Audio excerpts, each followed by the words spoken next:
Hi, this is Al and Aisha Laws, and we're here with Facebook Live every Tuesday night. Just want to encourage all my followers and our fans to come on, and we're going to listen to a little bit of Christmas music as we get in the Christmas spirit to start out as I wait for our folks to come on. People are joining us from all over the country and all over the world, actually, and so let's give them a couple moments as you listen to one of my local artists, Jeremy Lloyd. And oh, nice. yeah, Jeremy has done this, and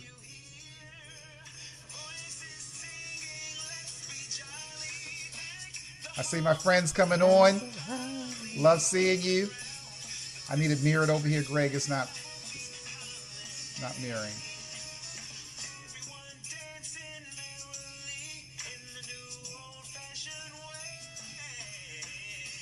All right now, Jeremy. Yes. Listen to him. See, Merry Christmas, everybody. So I wanna promote local artists. So if you have a local artist who wants to get their music out and get people to introduce it, I'm going to be posting local artists' music on my website and on my Facebook page. Jeremy will you'll see the post of him coming up, and I'll put that on pause. And he's a really talented young brother. He's actually like a little brother to me. We went to the same church, and so I just want you to send in local artists. You have to give me their name and the name of the song, and we'll try to feature it on the show. Hopefully it connects to what we're doing. We'll try to make it connect. I see a lot of thumbs up. You let me know that you're there. I see many people coming on. I see a lot of hearts. I'm appreciating it. Nice to see you, family. Again, Alan, Aisha Laws here, Facebook Live. We do this every Tuesday evening. Every Tuesday we come together, and we come together to talk about relationship. Yes. Like we really come together to try to give you concrete skills and give you things that you can actually use on a day-to-day basis so you can improve your relationships. Right. Now, we also, if you go on my Facebook page, you can follow me, and I want you to follow me because what's coming up you don't want to miss. We're going to do a series in January. We're going to do a series where I'm going to have several couples coming together, and we're going to be talking about aspects of relationship. You don't want to miss that. That's going to be very dynamic. And then in February, it's either February, probably the end of February, I'm going to be doing a series on your relationship with money. And trust me, you do not want to forget that, because let me tell you, most of us don't really know how to relate to money, honey. That's right. Money, honey. That's right. Money, honey. So most people don't know how to relate to money. So we're gonna give you some insight, some wisdom about how you can prosper, how you can really manifest prosperity in the earth. And again, I'm not talking about anything get rich quick kind of thing, blab it, grab it, name it, claim it. That's not what I want to be talking about. I'm going to be talking about things that you can actually utilize and are going to bless and make you prosperous. And I've done a lot of this in my life over a long period of time. You don't want to miss this. So the only way you're going to get excerpts from it on Facebook. But if you want to get the full series, you're going to have to follow me on Facebook.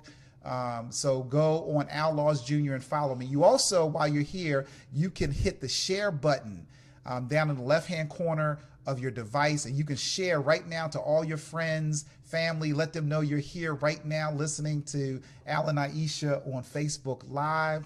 And remember, as I say, share, it's fair, because nobody charges for what we do, but we ask you to get the word out. And if you're blessed by it, you should share it with other people. I also want to give you a heads up for our radio program, which we actually do every Sunday morning at 9 a.m. and we're on iHeartRadio, Heaven 600. So you can just download the iHeartRadio app and then click on gospel and then go to Heaven 600. And when you go there, it'll stream live. It sounds better than your radio actually. So right. it's better to just go on and stream it. We were all the way in St. Thomas, right, and we streamed it all the way in St. Thomas. So it is an excellent, and it came across very clear. So if you want to listen to us to get more, you'll hear us on the radio, and you want to definitely hear the Christmas morning at 9 a.m. You will hear us. We did a separate Christmas program for the radio, and I'm telling you, that thing was hilarious. We had so much fun. And so what you can do is if you're available, you can go on at 9 a.m., go on iHeartRadio, stream us live, and listen to our radio program. And if you miss it, if you're in church or your children are holding you down, opening up presents, then all you have to do is to go onto our website, which is www.advice4life.us. Advice4. Okay, let me try it again. Advice4life.us. And we have all of our podcasts and radio programs are listed right there. So you can get a kind of a full array. There's, over 80 programs now. We're going to be soon hitting 100 at the beginning of next year. We got hundreds of people looking at this program, and, hundreds and thousands more listening to the radio broadcast. So continue to support us, share, it's fair. So today we're going to talk about relationship, and it's in the context of the Christmas season. I love the Christmas season because, when the scriptures say that, talks about the joy to the world, the Lord has come. Let earth receive her King. So let every heart prepare him room. Let heaven and nature sing. So I love that because the real true spirit of Christmas is the fact that the Son, the Christ, the living God, has come into this earth and made himself accessible. God made himself accessible so we would, how we say, get real. Yeah. Well, God got real with us. Right. Through Christ. He got real with us. He came and allowed us to actually behold his glory, which is very powerful to me because when you look at the sun, the moon, the stars, the heavens, the atoms, and all the intricacies that's in everything that we see, that is splendor enough. What's under the ocean, the fish, the animals, the wildlife, but the splendor of being able to come face to face with the God of creation is amazing and wonderful. And so I love the Christmas season because that is the true reason behind it. Right. So, well, when I was younger, I don't know how it was in Baltimore. When I was younger, right, Christmas time was the time where everybody was nice. Now, right. That means a lot. Well, you didn't grow up celebrating Christmas. No, we didn't grow up celebrating Christmas, right. But Christmas time was the time that even strangers were nice to each other. Yes. In New York City, that's weird. Right. Because in New York, I remember, like, if you look at somebody, they say, "What you looking at?" Or if you start smiling, people say, "What you laughing at? What you smiling about?" Smiling for? So yeah, that's a comment. So yeah, people are drawn to be nicer, to be kinder, to be more giving, and so that's what I believe God, can be glorified in. Even though a lot of people say, well, it's commercialized and it has a lot of pagan stuff in it. Listen, I'm teaching you here on Advice for Life to extract the precious from the worthless. Okay. So while there's some worthlessness that goes around the Christmas holiday, there's a lot of preciousness that comes out. And so we have to extract that preciousness and see the good in it. And it's a good thing when people are trying to be nice and kind and caring and giving. It's nice that people are exchanging and being willing to be selfless and give a present as opposed to always expecting a present. Now, I know a lot of y'all are still expecting presents. Don't tell me you not, because you expecting presents. I know it was a problem because, see, when my parents brought me up and my mom would lavish us with these presents, even though we didn't have the money and my parents were in debt all of the next year, I had this thing where, getting presents was important. So even as I became a young adult, I struggled with knowing that I wanted presents. I might give presents to people, but I wanted the presents myself too. Right. I wanted presents. And it took such a long time for that to come out of my heart and my spirit. So I think the scriptures say it's better to give than receive. And we have to really take that forward as we go forward in this Christmas season, this Christmas holiday, that it is much better for you to give. Why? Because when you give, you are humbling yourself and you're extending honor and grace, and you're extending what do you want to call it? An honorarium to someone else. You're handing over to someone else something that you believe is precious, the same way that the wise men did to Christ. And it does something really remarkable in you when you truly learn how to give, expecting nothing in return. And I do that, whether I'm giving money or I'm giving somebody a compliment, or with any type of giving that I do, I expect nothing in return. And so that is a very powerful thing to learn how to do. Absolutely. I mean, we talked about it the other day, just that you should be giving commensurate with the presence of God that you see in that person. Right. So that I think some people might not get nothing, baby. If you so you said commensurate. Let's say commensurate with the love of God, because it's all love. I'm not going to touch that. Go ahead.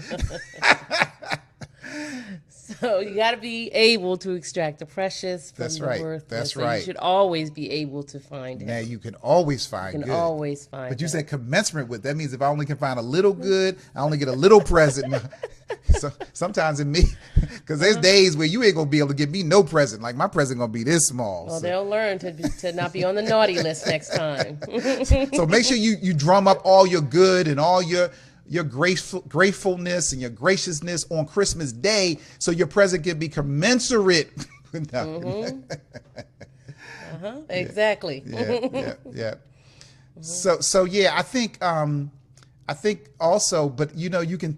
There's a way to learn things through other aspects of the Christmas holiday. And today, right before I go and talk to all my friends, I want you to remember, if you are listening to us live, and a lot of people told me that they come up to me and say, I look at you all the time on Tuesday nights. I said, well, I don't see you coming up. Well, I just sit there and listen, just say hi, just say, congratulations, or I'm going to share your post or whatever. Say Merry Christmas. Merry Christmas, because we won't know that you're there, even though it'll show up after the show. So a lot of times after I'm looking at how many people are on there. But then when I close the show to repost it, there's like 250 people that have been watching while we're here, sometimes more than that. So it's important for you to just come on, chime in, let us know that you're here. But we can cross over and utilize some very, very interesting aspects of Christmas. Like I really love, and me and my wife, we love the Christmas Carol. That's Charles Dickens' Christmas Carol. And most of you know it by Scrooge, where he is a man who's always looking around and going around, and he has a very low esteem for Christmas, and he goes around saying, bah humbug. And so what I got from that, I was saying he was visited by 3 ghosts, and those ghosts were sent, and I call it ghosts or spirits. Those spirits were sent to teach him a lesson. Right. And each of those spirits gave him a lesson. And it just came to me. I said, there's some spirits and some ghosts that coming out to our relationships, and we can learn some lessons from that process. So since we love that story, we're going to use that as a jump off of what we're going to talk about tonight. You don't want to miss it. So stay tuned. We're going to check in with our friends. As we know, we have a community of people who come in and share their heart. I'm sorry, babe. and share their heart and join us. Some people join us every week, and they give comments. They're very wise individuals, but more importantly, they are supportive, and they're receiving something from this program, so they support it. They share our posts, they talk about it, and so I'm very grateful for them. And so we'll come back, so stay tuned. So I got Greg Harris, who's going to come in, our co-host. Greg. Tell me about my friends. Hey, family. How's everybody doing this evening? And we got the family in the house. Oh, wow. We got Tracy. Yes, we got our Noni. regulars. Yes. We got Andrea. We've got Angela. You know, we've got That's my regulars. Right. We got Abiba Yep. with us. We have Nadira that's chimed in with nice. us. Good to see you, Nate. Nadira. Good to see you. Absolutely. We also have Kawena. Yeah, she's another regular. Kawena said, I love the background. It's very Oh, tranquil nice. and beautiful. Nice. Oh, I wanted it to feel relaxing. I'm glad you're enjoying that. Absolutely. Eric Braswell is in the house. Nice. Good, Eric. Good to see you. Yes. And so You got a new, is that a new person? Is that Donna Kickner? Is that what it is? Kirkner. Hey, Donna, how you doing? our Thanks very own Donna Kirkner, and we also have Eric. No, I said Eric, right? Yeah, you said Yeah. Eric. Okay. One of my biker buddies, Jekyll, is in the house. Nice. So That's right. Hey, it's the bike community. We have very unique names. So glad that she could join us, and so we have a house full, and it's a lot of love, as you can see, Al. You Yeah, can I see see it this. spreading. I see it's it. it's love in the house. So it's important that you share your, as we're going on, that you communicate, give comments as we go along, because we'll stop again partway through the program to just get your comments, because your comments are important, and they let us know that you're valuing or you're getting something for what we're saying. So I'm gonna kind of let my wife start out as we start this portion, which is really talking about in the spirit of the Christmas holidays. We're using Charles Dickens, the Christmas Carol, and the experience of that to get the humbug out of people's relationship. Now, before you do that, baby, this is very amazing. You will not believe this. I did not read this beforehand, but I came up with this concept about getting the humbug out of your relationship. And humbug usually means, it talks about a person who doesn't have a desirable behavior. It also means to talking about nonsense, that something is nonsense, and pretense. And I was just tonight, right before the show, I had already posted what I was going to do about the humbug, and then I went in here and the dictionary came up, flashed up on there, and it said humbuggery. Humbuggery. Listen, you gotta listen. I gotta show this. Excuse me for 1 minute. Oh Lord. Humbuggery. You're not gonna believe me. Here it is. Can you see that? It's backwards, right? Okay. Can you believe that? Humbuggery. And it actually means pretense. But I didn't even know humbuggery was a word. So now you got a new word called humbuggery that you can learn from, that it means pretense. So we're going to talk about taking pretense out of relationship and some other things. So I'm going to let Aisha start out. Well, the first ghost is the past. Ooh, nice. That's the first ghost. And Christmas time is the time that we are always thinking of Christmas past. Yes. We process how we are, how we grew up with Christmas or did not. The Christmases that were our favorites, those that have gone on and left and to be with the Lord, and the Christmases we enjoyed with them. We get sad about that sometimes. Yeah, Christmas time can be depressing for some people. Mm-hmm. So it's important to extract the precious from the worthless. Yes. The precious part is when you're remembering those that were with you and are not now, is to remember the good times. Right. And to identify it as being so blessed to have enjoyed time with them and not fall into depression. Right. I think that's real important, to be encouraged during the holiday season. Yes. Mm-hmm. Now, when I think about the ghosts of Christmas past, I'm talking about the ghosts of past relationships. Yeah. Now, a lot of times what happens with people, especially when they are going into new relationships, they will have this tendency to remember their past relationship and forget all of the misery, all of the difficulty, all of the things that they always. Now, isn't that interesting that people will look back on relationships and they will tend to remember more of the things that were good. So they almost reminisce in a very strength-based way. Right. And I really wish we would do it the other way. I wish we would be strength-based so we wouldn't have to look back on a relationship. Right. Because if we were more strength-based and we looked at finding the good and seeing the good in the situation rather than the bad, we could probably have that relationship last. I think in every relationship, past relationship, you can always find a lesson. Yes. My past relationship, my mouth got me into a whole lot of trouble, wounded people with my tongue. Seriously. Right. And I walked away learning, hush, girl. Hush, girl. Hush. I will not wound my husband with my tongue. I will not. I will not do it. I could be very angry, and I will not call him out his name. I will not do it because I learned that lesson. Very disciplined. I will not. Yep. So you have to walk away from every relationship learning something. What was the lesson? Otherwise, you're going to have to go back. Right. See, that's the story is That's the ghost of, while he was in the past, he was supposed to get the lesson. He was supposed to get the lesson. He didn't get the lesson, so he Right. had to go back. Yes, he had to go back. And when he went back, it was hard for him even then to see the lesson because he was too busy relating to how people were treating him.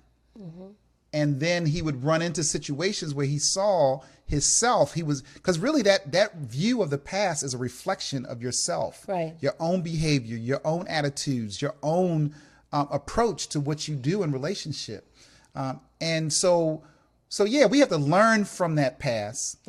We also have to, when we talk about past things, is that we cannot bring past things into the present. Right. And so what happens a lot of times is that people bring either negative or positive things into the present. And then you'll find that when you go from an old relationship to a new relationship, people will tend to compare a lot. And you're always, and my wife is powerful on this. I hope she says something about it. Whenever you get yourself in a place where you're doing comparisons, you're always going to lose. You're going to come out on the losing end every time. You think the person's on the losing end because it's actually you comparing them to something else. And so you're weighing whether this is better the way they do this or the way they act on this. And you're comparing about what your experience is in your past. Right. Rather than dealing with finding the good and extracting what's valuable and precious about that person in a moment. And then when you start comparing, you think that you are weighing and putting them on the scale. Right. But actually, you're putting yourself on the scale because you will lose out every time. Always going to be someone bigger and better. That's what my mother used to always say. You Right. Don't do the comparison thing. Be you. Right. And in Right. comparing, quite honestly, gratefulness is absent in the midst of comparison. Right. Right. You're not counting your blessings. You're counting someone else's and desiring them. It's covetousness. Say some more about that. It becomes covetousness when you are always and constantly comparing. Then you covet the other person. You will covet their belongings. You'll covet their relationship. You'll covet their manner. It doesn't matter. It's still covetousness when you are comparing. Right. Instead of identifying what God has given you and being grateful in the midst. Yes. Yes. So when you compare, you are actually manifesting an aspect or a ghost of of coveting. Well, that's Thou shalt what he not covet. did. Right. He actually was doing that. Right. He believed he was right. Right. And money, he coveted money. Absolutely. Remember, he money was the most important thing. And he remembered when he went in the past, how he lost the true love of his life. Right. Because he was not willing to recognize that he could not compare his relationship with her to money. And when she presented that to him about the fact that he was equating their relationship and the value and importance of their relationship to his desire for money, when she confronted him with that, he decided to grab for the money. Yeah. And She knew he would. And she knew he would. And she said she knew he would because she saw the spirit of the matter. That's right. She saw his spirit. She saw what was in there. And so look, we got to be careful, because when we're in our relationships, when we're making these comparisons and when we allow ourselves to get into that place, we actually stir up spirits that we don't even recognize. Right. And we'll find out you end up being jealous of your mate. Don't even know why you jealous of your mate. How are you jealous of your mate? Wow. But that's because you don't know that your manifestation has allowed, like those barnacles that go on to ships and to sharks and stuff. These feeders, they connect to the bottom of them, and they connect to you. You don't even know that they're connected, that they're causing you to have these manifestations. And so, you can go in the past, and some people bring habits like what they experienced in the past was a lot of anger and arguing. And then they get, God bless them with a husband or a wife or whatever, and they're in relationship, and now they start arguing, and there's really no argument there. The other person's really not a person that argues, but they have a need to argue because they learned back in the past, well, we just used to fight all the time, and we like the fact that we like the way we made up after we fought. So so some people needed to fight in order for them to become intimate with each other, because that was how they got themselves aroused and connected to each other, because they fought and then they came back and made up, and it was a precious time. And so they might come and take that same thing when they go into another relationship, and they start fights and want to argue and bring stuff up, and the other person like, this ain't even a fight, baby. Like, what is it? And you don't even recognize that you're creating contention. Right. So those of us who have gone, other rounds in relationships, you have to be careful. And I saw a lot of hearts and a lot of thumbs up about that, because you're right. It's a very important thing to not bring your past into your present. Absolutely. Because you just bring the lessons. Bring the lessons. I like that. Let's coin that, baby. Just bring the lessons. Just bring the lessons. We're just going to bring the lessons. That's all we're going to do. Bring the lessons that you have from the past, and let those lessons manifest and make you better as you're in your present, because he also had a ghost of Christmas present. Yeah. And I would want to say that's a very powerful, because I always am encouraging people to not be in the past and not to get too far in the future, but to remain in the present, that you should stay in the here and now, stay in a place where you can be present with the person that you're with. You a lot of times what we're doing is that we are responding to people on what we think they're going to do or what we think they're going to say. Right. So you're dealing with the ghosts of a present response, or a future thing that they're going to say, and a future thing that they might do, rather than staying in the present and causing yourself to say, let me listen, let me hear. Right. And, a couple times my wife was saying something, and I'll interrupt because I'm about to say something, and she'll say, that's not what I was going to say, baby. But I've already got to figure it out that I preempt her, and she and I already think I know what she's going to say. So this is one of my secrets for you getting rid of this humbug, this nonsense, this pretense. I need you to listen, and then before you speak, say, did you finish? Are you finished?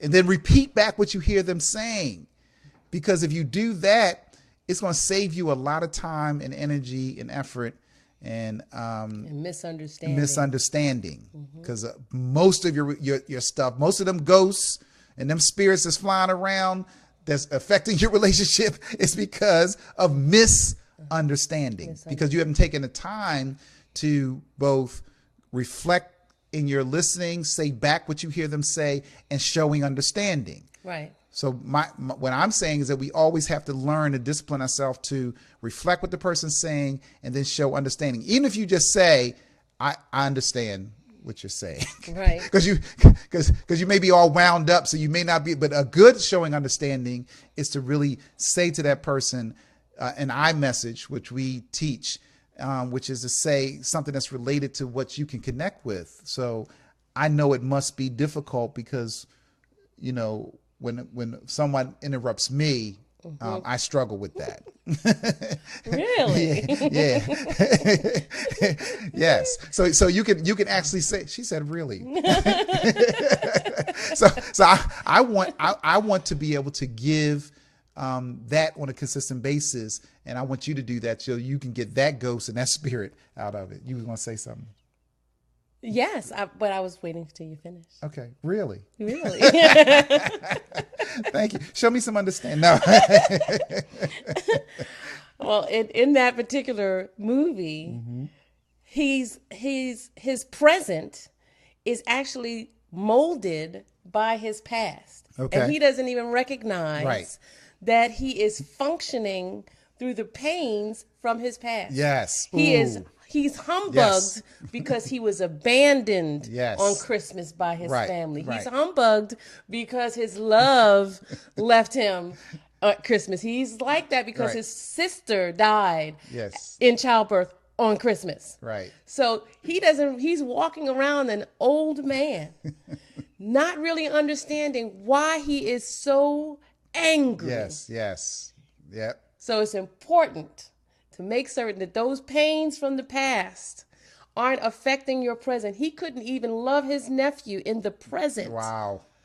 because of the pain from the past. Past. So we have to be careful not to do that Right. in our relationships, not be able to recognize the love that we have right now in the present because of the pain Wow. from the past. Say We something. do that. Yes. We push it away. Yes. We end it quick. We're afraid to commit. we do that because Right. we don't want to ever make ourselves vulnerable.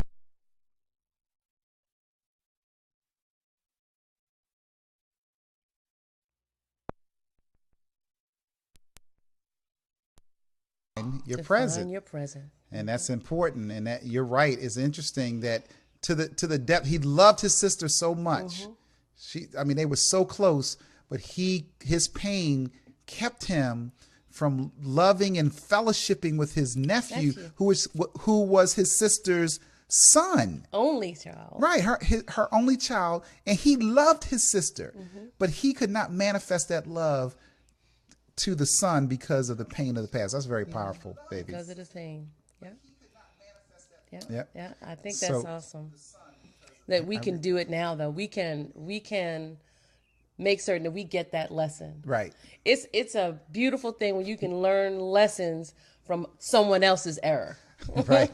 Yeah, that's a And good way to learn. don't have to walk through it yourself. That's You right. can learn from him. That's right. Okay, that was there, and I didn't like that. So that doesn't mean that I have to be Right. joyless. Right. Right. We might have to do a show just on that. Just get some folks together to talk about some lessons that they learned so other people can Yeah. learn from it. Yeah. Yeah, I think that would be a great show. You can let me know with your hearts whether you would like that. So, yeah, I think that was very powerful. So in the present, I tell people to stay in the present, show up present in the moment. Yes. You have to be aware because that way you're appreciating. Appreciation comes to you as well when you are in the moment, and you don't let things distract you.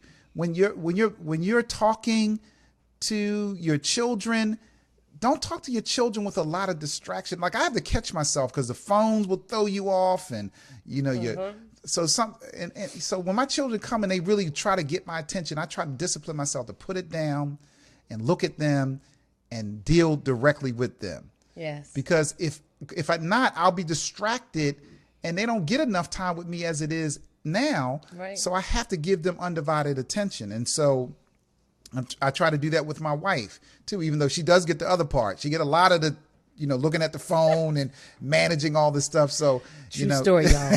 True story. But that's why we have date night every week, because on date night and vacation time, we really focus on giving each other attention. And although we might be doing some other things, or, looking at our iPads or whatever, whenever the other is trying to get the other's attention, we always give like undivided attention and undivided commitment to what goes next. So staying in the present is really important. Absolutely. You if you have children, you know how quickly time flies. They are born and then 20, just like that. Whew. I mean, just like that. And so you don't want distractions to steal your present from you. It can be a thief. Right. I mean, you can miss your children growing up. You could miss the time of your life and your relationship if you allow distractions to steal from you. Right. It is like the thorns that choke Right. the vine. Right. Busyness of the world. Right. And it gives a sense of not being authentic in your connection with the person. And so, like, if some of you are, wondering why you might not be getting a promotion from your employer or something, maybe you are not paying attention. They don't see they don't see you paying attention in the meeting. They don't see you participating. They don't, if you have a manager, somebody who's your manager, your supervisor, and they don't see, because people look for that authenticity, that buy-in to where you are. Absolutely. So paying attention and being present is so important and so valuable, important. So, and really, if you can defy that ghost, that spirit, which we can lead into some other ones, because the other spirits that, talking about the same concepts about the future, trying to stay too far and getting too far out ahead of yourself with things. Some people will start, even in relationships when they begin, they already on, third and a half base, almost home, and they just started the relationship. People have to be more patient about how they conduct and see their future. Don't take yourself too far out. Let things happen as they come. Allow them to maturate and grow and mature and have some foundation. Remember that scripture where the farmer sowed the seed and his seed fell on rocky ground and stony ground and fertile ground. And what he said is that the ones that fell on that rocky ground, although it had a little soil under it, but it had, the rocks like on the side of a road, although it took root, those roots were dried out by the sun and by the elements. It grew too quickly and it withered because it had no root in itself. It could not get down and establish roots.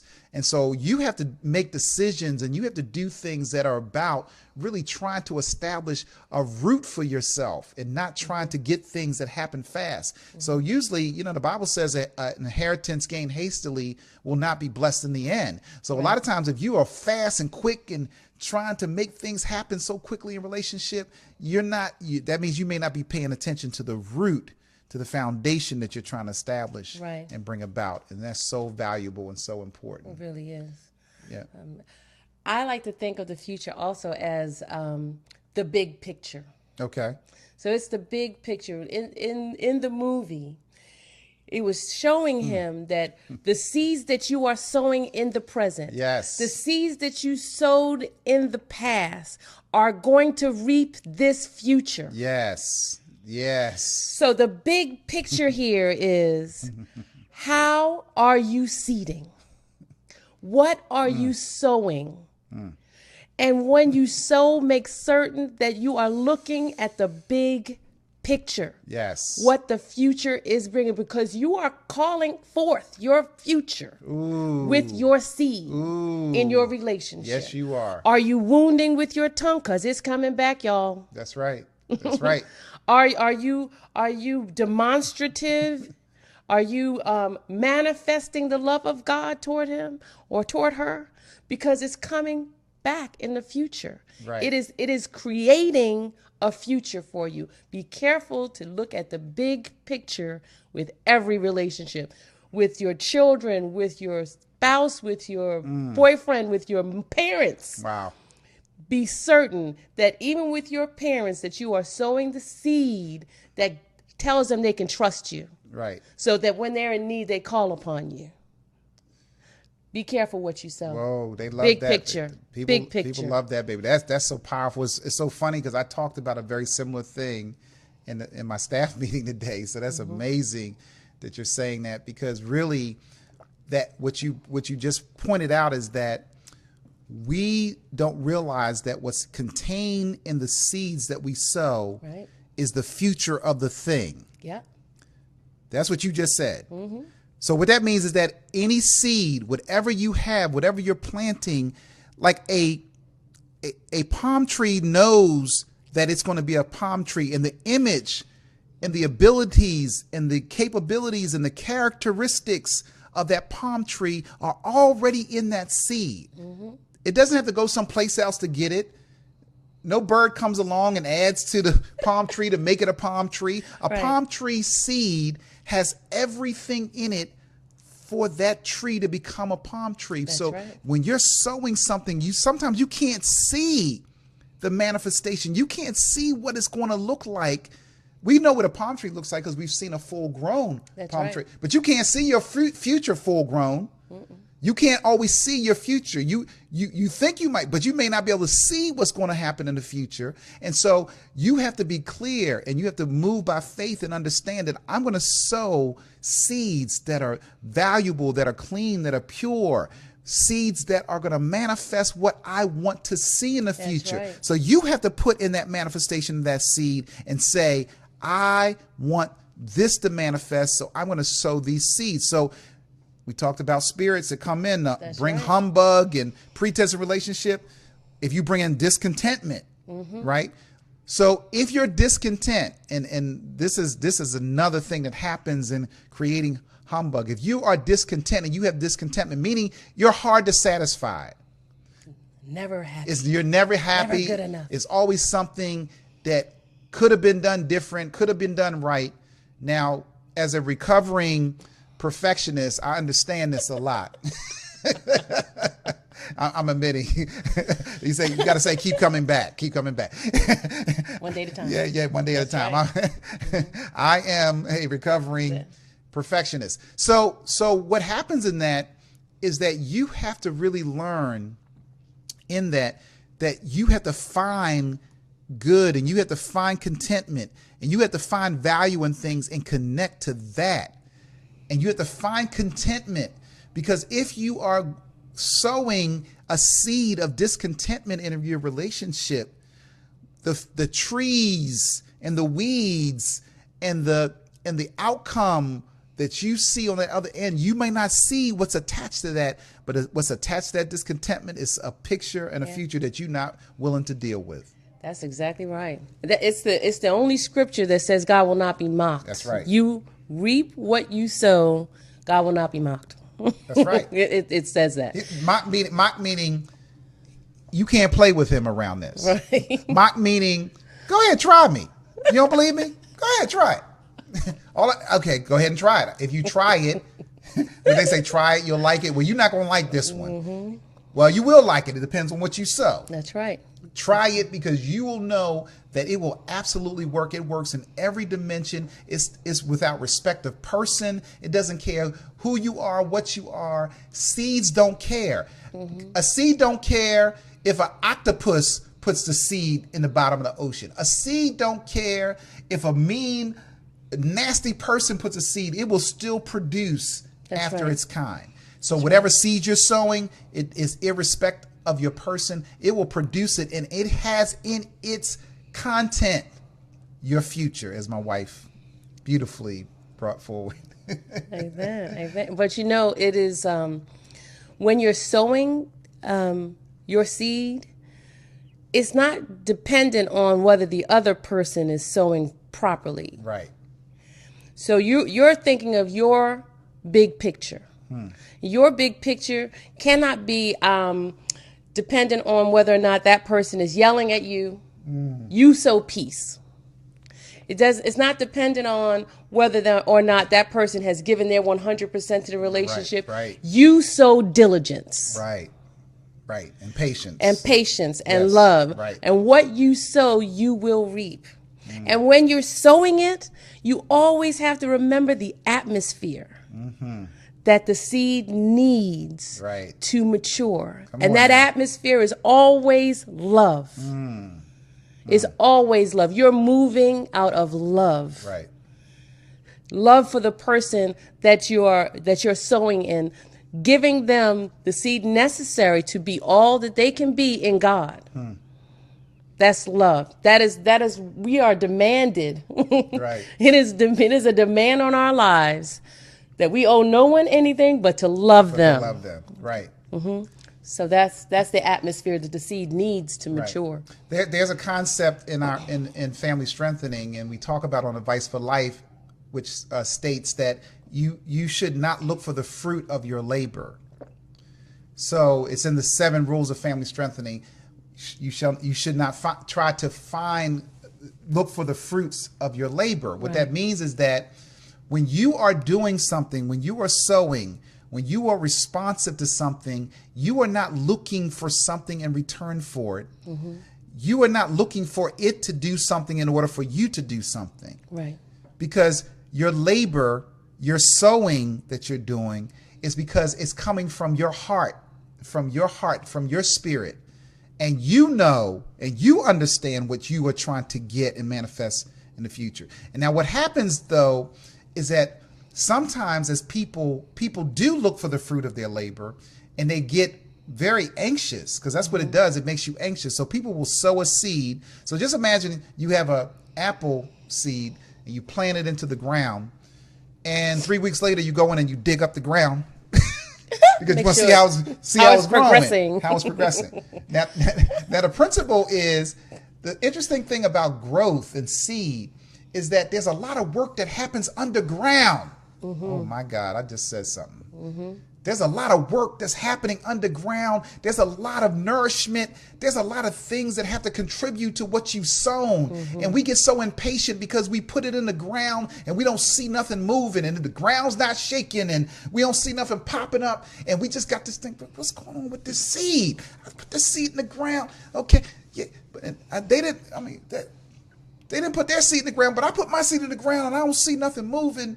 And then we go in and we start digging up our seed. Now, what you don't know is that seeds need that protection, that time, that covering, because what you're really doing is you're covering when you sow seed, and you're patient and you wait, because the scriptures talk about patiently waiting for it. Yes. When you dig up that seed, you expose it to a certain extent that seed may die.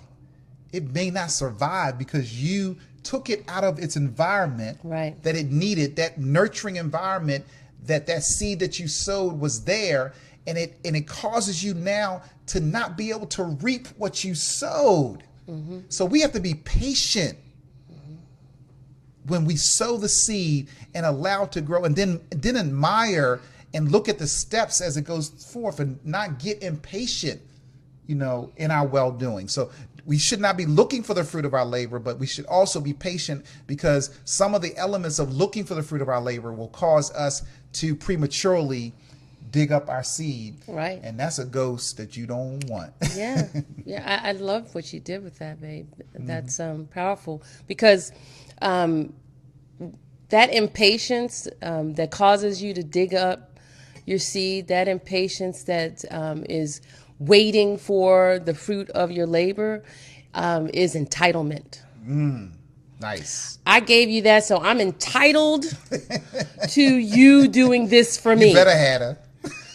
Instead of always giving as unto the Lord. Yes. And trusting that God sees the intent and the spirit of the matter, and you will reap. Right, because he's doing the work underneath. He said, don't mock him. Trust me, you can count on this. You can believe. Yes. Even though you don't see it working, it is manifesting because you sowed the seed. Mm-hmm. So you have to wait, because it talks about the farmer being able to wait patiently for the seed to ripen and come forth. Because there's stages to it. That's right. And so it requires faith. It requires faith. That's where your faith is. Yeah. Your faith is in, you sow a lot of seed, but your faith is in that you see what God is showing you for the future and what you desire for the future, and that your faith is in the fact that this seed has the capacity and ability to do as God promised. That's right. What he has promised, he is faithful to perform. You put it in the ground, and then you have to have faith to allow it to stay and remain in the ground. Yeah, in the movie, when he woke from his experience, he moved in a manner that was giving very generously. Right. Not looking for anything. He didn't need anything. Right. He wasn't looking for anything. He wanted to change the future of someone else. That's right. He was sowing properly. Because he recognized it and he became appreciative, because that's what you said. What was the word you said? Grateful. Right. But you said you can become ungrateful. So he was ungrateful, and now he became grateful.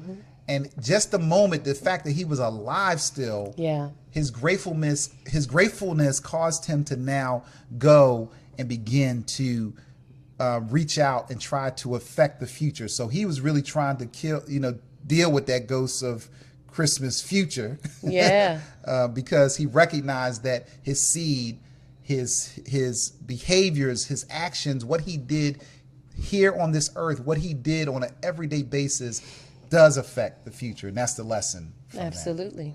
Yeah. Absolutely.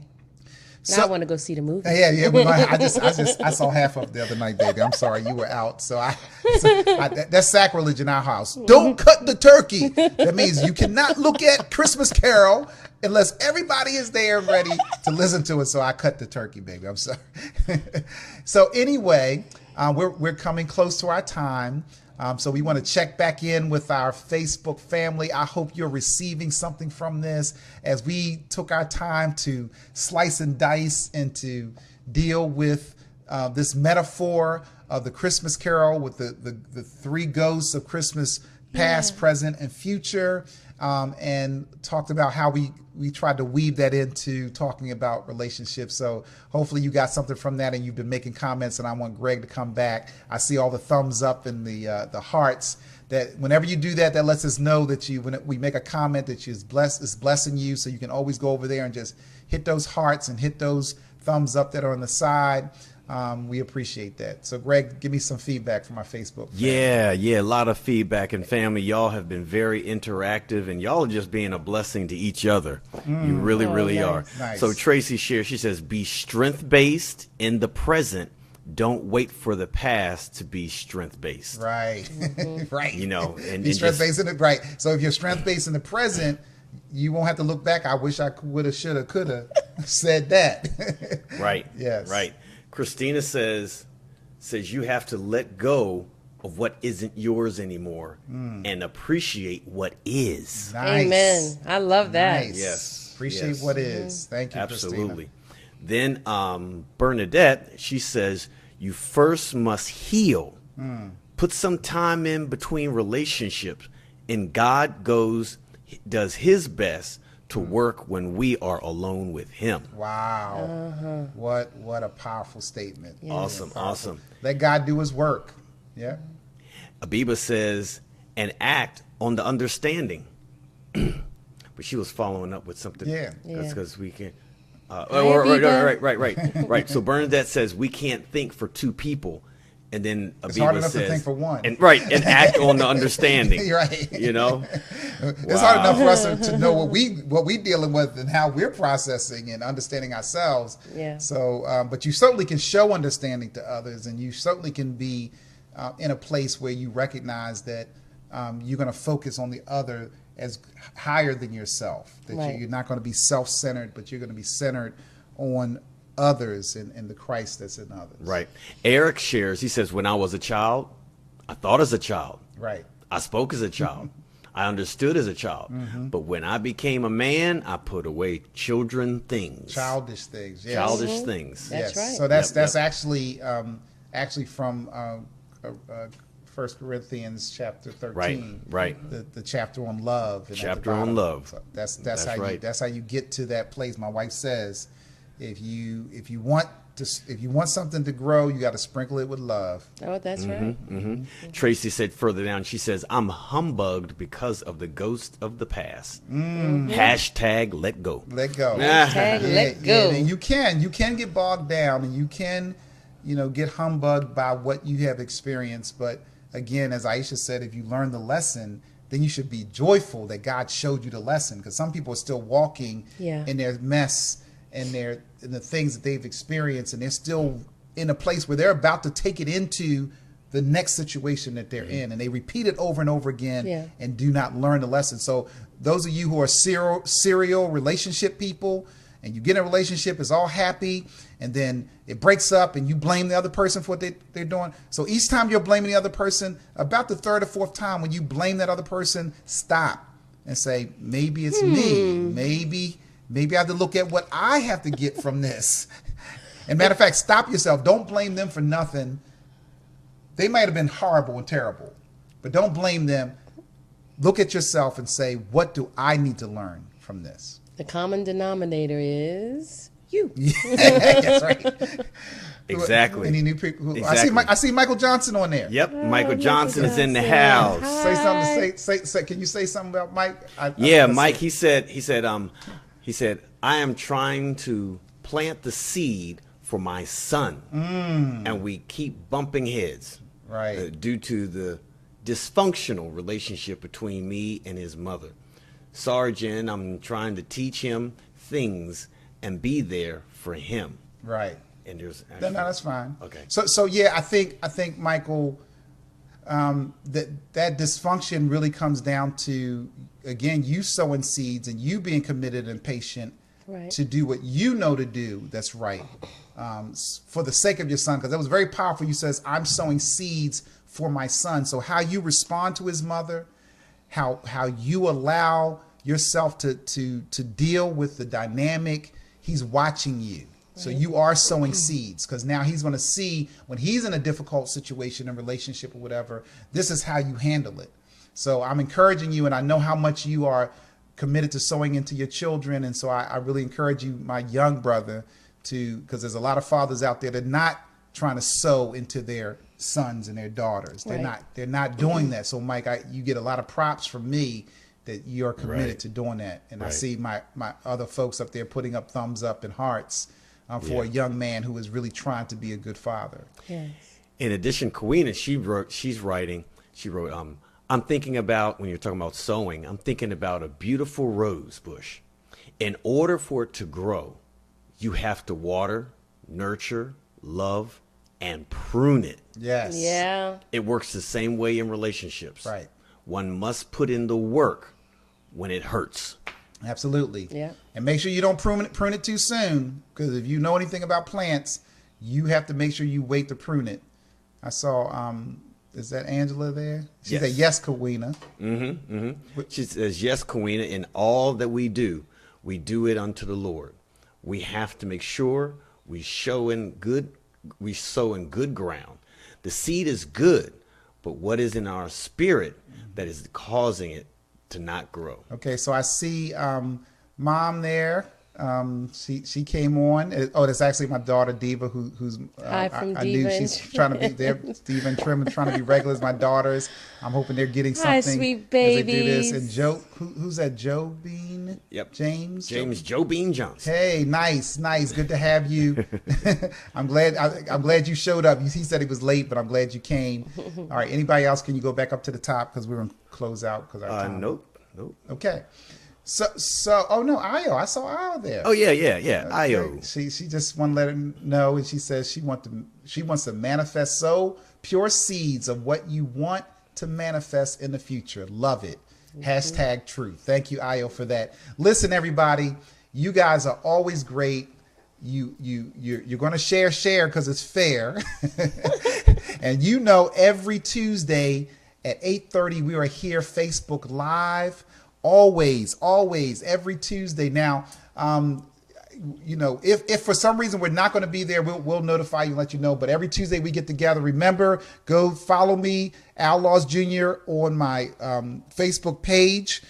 Remember to go to our website, www.advice4life.us. Listen to all our podcast programs. And you can also connect to us on our radio program. Don't forget, this Sunday, Christmas morning, 9 a.m. It's going to be hilarious. We did have fun. Yeah, we did another spin. It wasn't what we just did now. It's another spin. So try to either remember to listen to it live on Sunday, and or listen to on our podcasts. Afterwards, you can go on the website again, www.advice4life.us. And you can pick up the show from there, because we upload it. Now, if you like the program, you love the program, call into the station. Call Heaven 600 and let them know, or send a some kind of email or something, shout out to iHeartRadio and let them know that you like the program. Look, we love you. We hope you have benefited from this. We always enjoy the opportunity of serving you in this way.